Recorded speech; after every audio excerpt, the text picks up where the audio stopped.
Hey everyone, welcome to Techskillify. इस video में हम concept related to web development discuss करेंगे। अगर हम वेब डेवलपमेंट की बात करें तो इसमें हमारी जो भी फ्रंट फेसिंग एप्लीकेशन है वो आती है। For example website, web application या वेब पेज, ये हमारा फ्रंट एंड डेवलपमेंट का पार्ट है या वेब डेवलपमेंट का पार्ट है। तो गाइस, इस वीडियो में हम डिफरेंट कॉन्सेप्ट लर्न करने वाले हैं जो आपको नोन होने चाहिए रिलेटेड टू वेब डेवलपमेंट।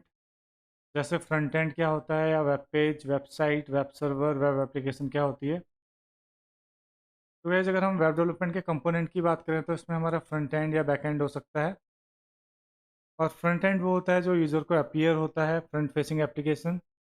और बैक एंड वो होता है जो हमारा सर्वर में रन होता है। तो गाइस, एक बार हम ये कॉन्सेप्ट डिस्कस करते हैं। What is front end? तो front end front facing application होती है जिसको यूज़र इंटरनेट में एक्सेस करता है यूजिंग वेब ब्राउज़र।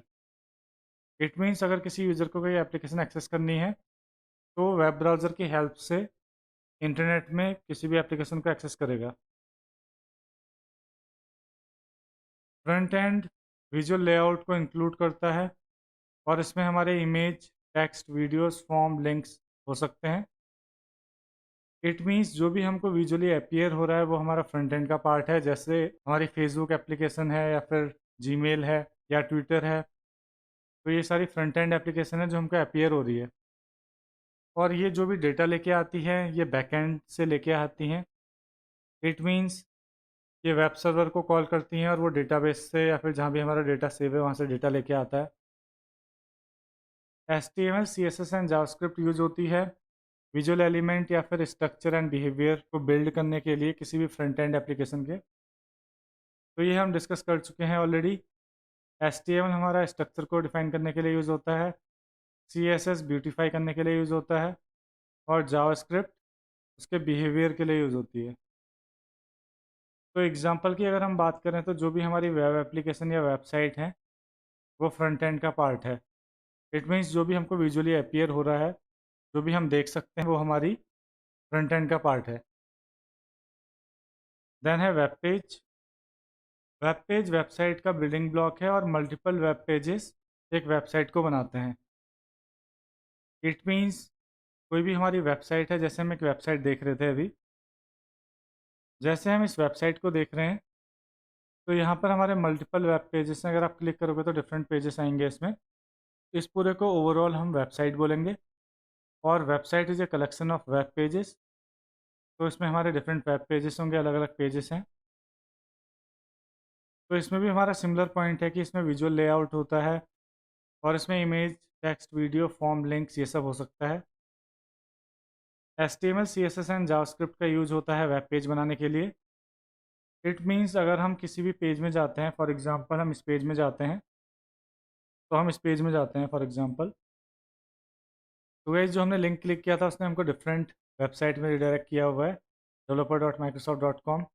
तो यहाँ पर हम प्रोडक्ट में जाते हैं और देखते हैं, किसी भी लिंक में क्लिक करते हैं तो आप देखोगे तो ये हमको एक डिफरेंट पेज में रिडायरेक्ट कर रहा है। तो ये हमारा एक डिफरेंट वेब पेज है। सिमिलरली इसमें मल्टीपल हमारे मेन्यू आइटम्स हैं। और अगर हम किसी पेज में जाते हैं तो ये हमारे डिफरेंट पेज में रिडायरेक्ट करेगा वेब पेज में। तो ये हमारी ओवरऑल एक वेबसाइट है जिसमें ये डिफरेंट वेब पेजेस हैं।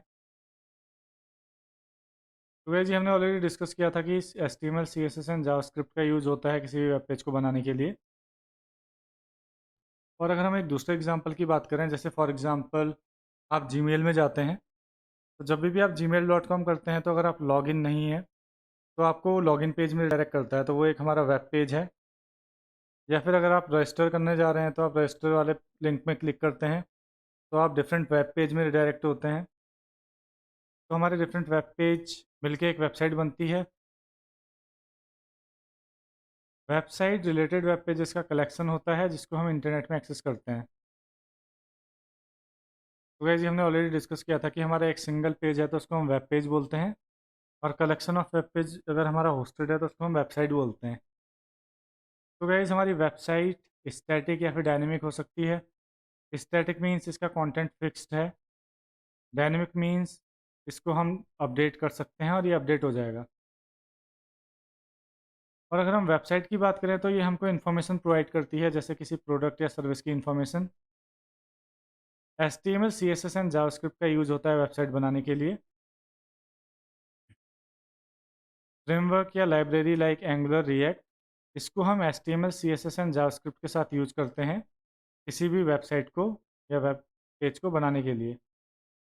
इट मीन्स हम सिंपली HTML, CSS, जावास्क्रिप्ट से बना सकते हैं वेब पेज को। लेकिन अगर हम चाहते हैं कि हम इसको थोड़ा डायनेमिक बनाएं या इंटरेक्टिव बनाएं, तो उस केस में हम डिफरेंट फ्रेमवर्क यूज़ कर सकते हैं, जैसे एंगुलर, रिएक्ट। और यहाँ पर हमने एग्जांपल दिया हुआ है कि किसी कंपनी की वेबसाइट, न्यूज़ साइट, ब्लॉग, ये हमारा वेबसाइट के अंदर आता है। देन है वेब सर्वर। वेब सर्वर का यूज ये होता है कि जो भी हमारी वेबसाइट या वेब एप्लीकेशन है, इसको हम होस्ट करते हैं वहाँ पर। तो अगर हम वेब सर्वर की बात करें तो इसमें हमारा हार्डवेयर एंड सॉफ्टवेयर भी आता है। तो जैसे आप ये देखोगे तो ये रैक्स हैं, इसके अंदर हमारे सर्वर होंगे जहाँ पर हमारा डेटा या वेब एप्लीकेशन होस्ट हो रही होगी।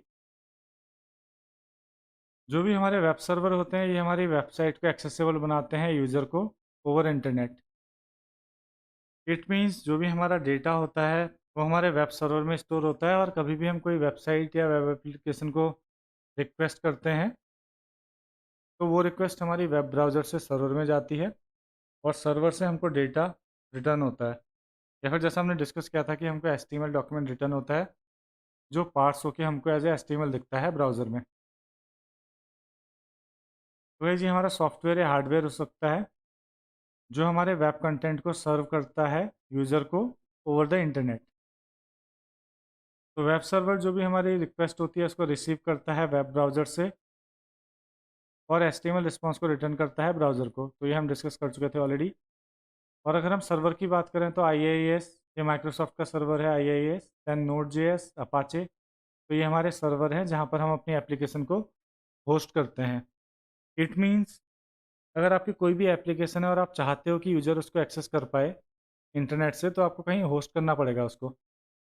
अगर आप लोकली बना रहे हो तो आप लोकली ही यूज़ कर पाओगे, आप उसको ऑनलाइन एक्सेस नहीं कर पाओगे, या कोई और एक्सेस नहीं कर पाएगा उसको। तो उसके लिए हम अपने एप्लीकेशन को डिप्लॉय करते हैं या होस्ट करते हैं किसी भी सर्वर पे।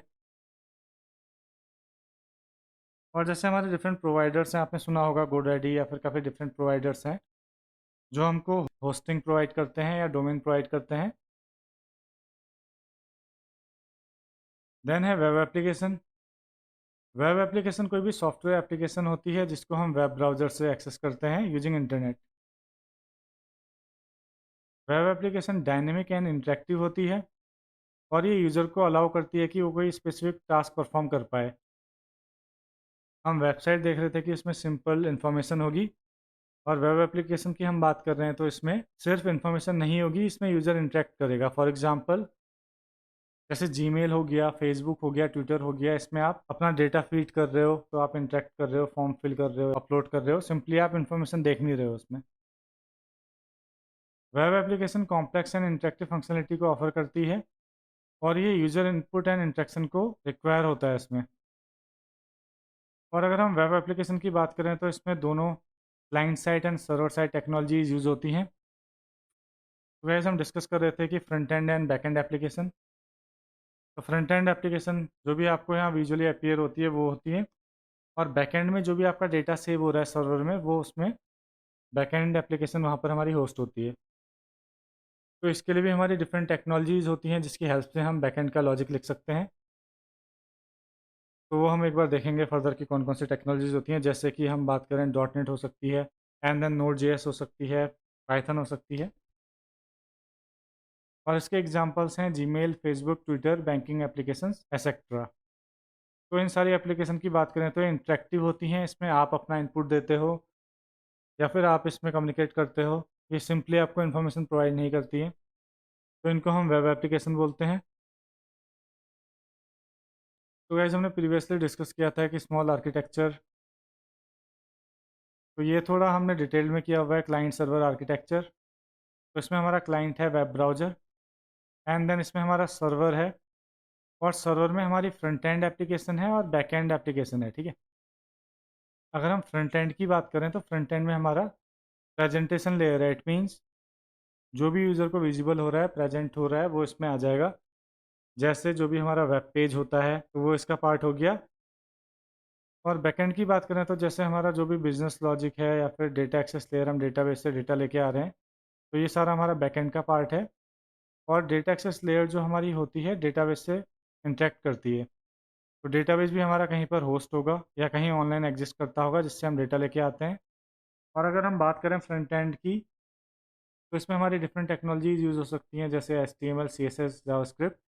एंड देन इसके अलावा हम फ्रेमवर्क एंड लाइब्रेरी यूज़ कर सकते हैं, जैसे एंगुलर हमारा फ्रेमवर्क है एंड देन रिएक्ट एक लाइब्रेरी है। और अगर हम बैकएंड की बात करें तो इसमें हमारा जावा, .NET, Node.js, पाइथन ये सब यूज़ हो सकती है। और अगर हम डेटाबेस की बात करें, डेटाबेस जहाँ पर हमारा डेटा स्टोर होता है, तो उसकी हम बात करें तो उसमें हमारा डेटाबेस हो सकता है SQL सर्वर, माई SQL, पोस्टग्रेस, कॉस्मोस। तो वैसे जब भी हमारी ब्राउज़र से रिक्वेस्ट आती है तो वो रिक्वेस्ट हमारी ब्राउज़र से फ्रंट एंड एप्लीकेशन के पास आती है, प्रेजेंटेशन लेयर के पास आती है। एंड देन ये जो हमारी रिक्वेस्ट आई है, इसके बाद ये रिक्वेस्ट हमारी राउट होती है बैकएंड एप्लीकेशन में। और बैकएंड एप्लीकेशन में हमारा लॉजिक होगा डेटाबेस को रिट्रीव करने का। जो भी हमारा बिजनेस लॉजिक है वो उसमें होगा या फिर डेटा एक्सेस करने का लॉजिक उसमें होगा। और अगर हमारा डेटा स्टैटिक नहीं है, कहीं डेटाबेस से आ रहा है, तो डेटा एक्सेस लेयर डेटाबेस से डेटा रिट्रीव करके लेके आएगी। और ये जो हमारा सर्वर है, डेटा हमारा रिटर्न करेगा एज ए HTML डॉक्यूमेंट, और ये डेटा हमारा ब्राउज़र को रिटर्न होगा। ब्राउज़र इसको पार्स करेगा एंड देन इसको एज अ HTML रेंडर करके आपको दिखा देगा। तो ये हमने डिस्कस किया था ऑलरेडी। तो गाइस ये हमारा सिंपल क्लाइंट सर्वर आर्किटेक्चर है जिसमें हमारी वेब एप्लीकेशन या वेबसाइट वर्क करती है। तो गाइस इस वीडियो में हमने डिफरेंट कॉन्सेप्ट देखे रिलेटेड टू वेब डेवलपमेंट जो हमको नोन होने चाहिए, like web page, website, front end, web application, web server. That's all in this video, thank you.